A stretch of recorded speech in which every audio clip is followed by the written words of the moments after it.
Today we discuss about metre bridge.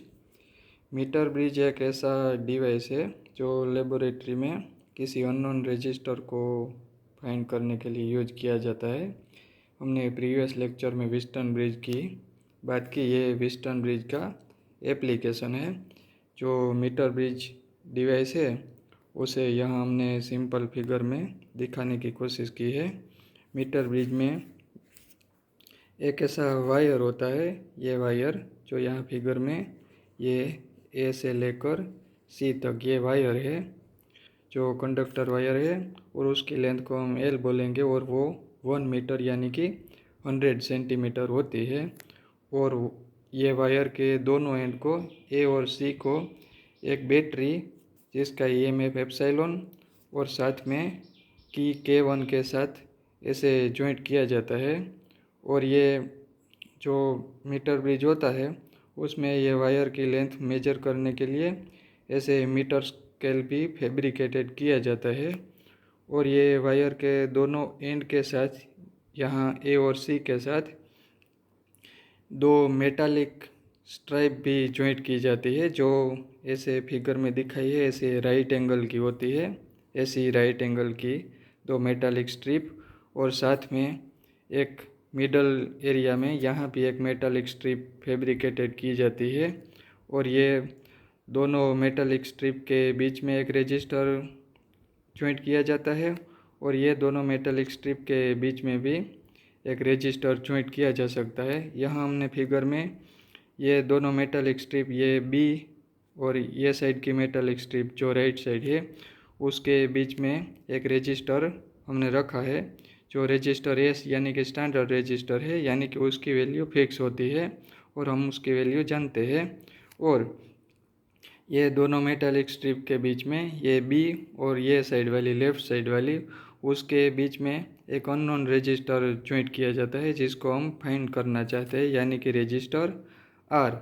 और साथ साथ ये यहाँ जो पॉइंट बी है, ये बीच वाली मेटालिक स्ट्रिप के ये पॉइंट बी से लेकर ये वायर पर एक चौकी की के साथ ये गैल्वेनोमीटर ऐसे जॉइंट किया जाता है। ये जो गैल्वेनोमीटर है उसका एक एंड तो फिक्स होता है और ये मेटालिक स्ट्रिप के साथ जॉइंट किया जाता है और उसका दूसरा एंड फ्री होता है। और ये फ्री एंड में एक चौकी की जॉइंट की जाती है, जो अपने लेबोरेटरी में देखी होगी, वो बहुत ही नैरो पिन पॉइंट जैसी होती है। और उसके पॉइंटर को हम ये वायर पर इजीली स्लाइड कर सकते हैं। ऐसे ये गैल्वेनोमीटर जॉइंट किया जाता है और ये वायर को किसी भी पॉइंट पर हम उसे टच करा सकते हैं और ये स्लाइड करा सकते हैं। ये वायर के किसी भी पॉइंट पर रख सकते हैं, ये पॉइंट पर, ये पॉइंट पर, ये पॉइंट पर। यहाँ हमने ये डी पॉइंट पर रखा है। तो ऐसे जो ये मीटर ब्रिज फैब्रिकेटेड हम करते हैं उससे हम समझ सकते हैं कि एक विस्टन ब्रिज फॉर्म होता है। हम सिंपली समझने की कोशिश करें तो ये हमारा रजिस्टर आर है, ये रजिस्टर आर है और ये रजिस्टर एस है। एस हमारा स्टैंडर्ड रजिस्टर है और आर की वैल्यू हम फाइंड करना चाहते हैं और उन दोनों के बीच में जो पॉइंट है उस पॉइंट है बी। और हम जो जॉकी की के साथ पॉइंट लेते हैं वो पॉइंट को हम डी बोलेंगे, जो हम स्लाइड करके ये वायर पर किसी भी जगह फाइंड कर सकते हैं। यह पॉइंट डी है और उन दोनों के बीच में यहाँ हम गैल्वेनोमीटर जॉइंट करते हैं। यह गैल्वेनोमीटर बी के साथ तो फिक्स होते हैं और ये जॉकी की के साथ हम किसी भी पॉइंट हम फाइंड कर सकते हैं। और ये जो दूसरा डायगोनल ऑपोजिट पेयर के दो वर्टाइसेस है ए और सी के साथ बैटरी और की जॉइंट की जाती है, यानी कि ऐसे विस्टन ब्रिज फॉर्म होता है। और हम जानते हैं विस्टन ब्रिज की बैलेंस कंडीशन की फॉर्मूला, ये दोनों रजिस्टर का रेशियो इज इक्वल टू ये दोनों रजिस्टर होगा, या तो ये दोनों रजिस्टर इज इक्वल टू ये दोनों रजिस्टर होगा, लेकिन ये बैलेंस कंडीशन में होता है, यानी कि गैल्वेनोमीटर में कोई करंट पास नहीं होना चाहिए। यहाँ हमने 4 रजिस्टर फॉर्म किया है। यह हमारा अननोन रजिस्टर जिसे हम फाइंड करना चाहते हैं आर, यह हमारा दूसरा रजिस्टर एस जो हमारा स्टैंडर्ड रजिस्टर है।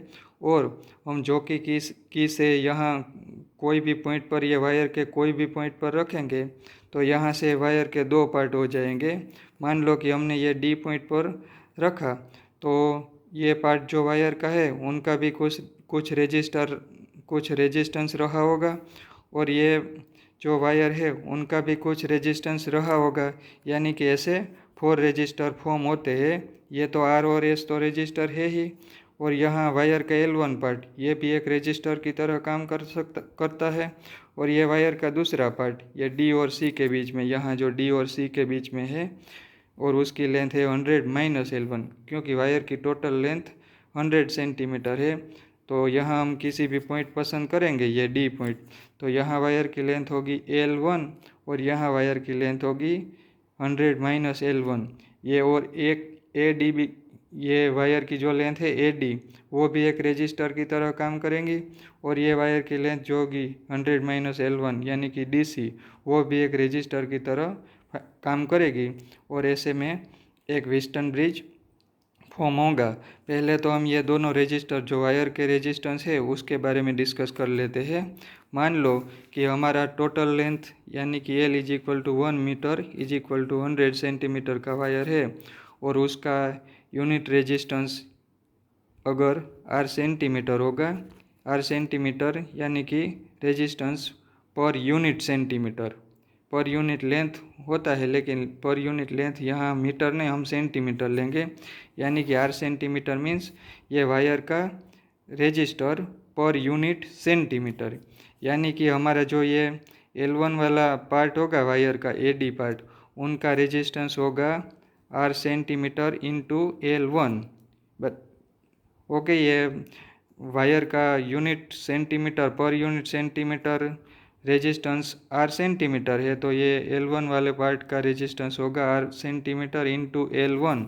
और ये जो पार्ट है DC पार्ट, ये DC पार्ट का रेजिस्टेंस होगा R centimetre into 100 minus L1।